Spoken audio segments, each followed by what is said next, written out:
As someone who's been involved in the local music scene for a number of years, I've promoted, handbilled, ushered, roadied, and even been a bit of a groupie. However, I have never DJ'd, which has caused a great deal of curiosity. I mean, how many times do we all wander down Green Street and wave at the DJ inside? So I set out to be on the other side of the glass and chat with Miss Maggie Merrick. Here you have it, from one Band-Aid to another. Bones by the Killers here on WPG 1071. Coming up next, I've got some requested music for Disconnect the Dots. So Maggie, what's it like being a WPGU DJ?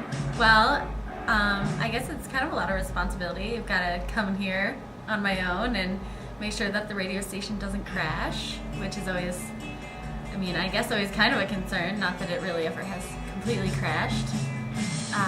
Gotta play the music that the people want to hear.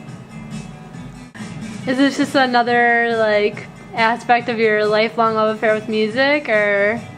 I would definitely say so. The reason that I love radio is that it gives me a chance to just talk about music that I love listening to. So, are there any certain bands that you tend to plug often, or? Probably, well, I worked for Polyvinyl this past summer, so I used to talk about Polyvinyl bands pretty much every single day. I'd be like, this band's on Polyvinyl and that band's on Polyvinyl.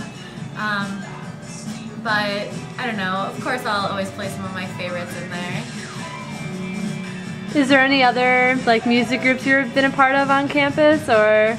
I've also been involved with Star Force, which is the student concert promotion organization, so we do everything from the booking of the bands is all student done, from, handing over the check to the band at the end of the day once the concert is completed. So from start to finish, it's complete student production, which has been a lot of fun. So other than putting on concerts, what are some of the better ones you've attended yourself? I think my favorite concerts would have to be when I saw Daft Punk at Lollapalooza in 2006.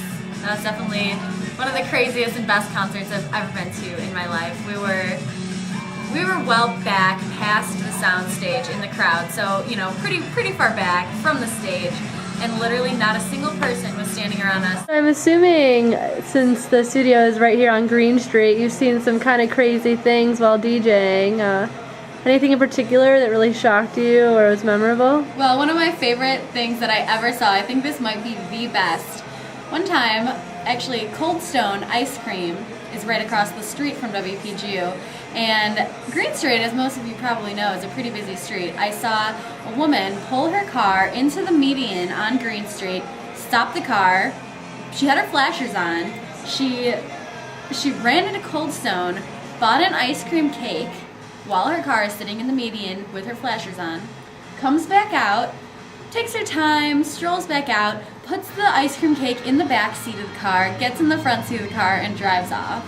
I was just waiting for the cops to show up. I wish they would have. Clearly, being a DJ requires more than a snazzy name like Wolfman Jack and a voice to go along with it.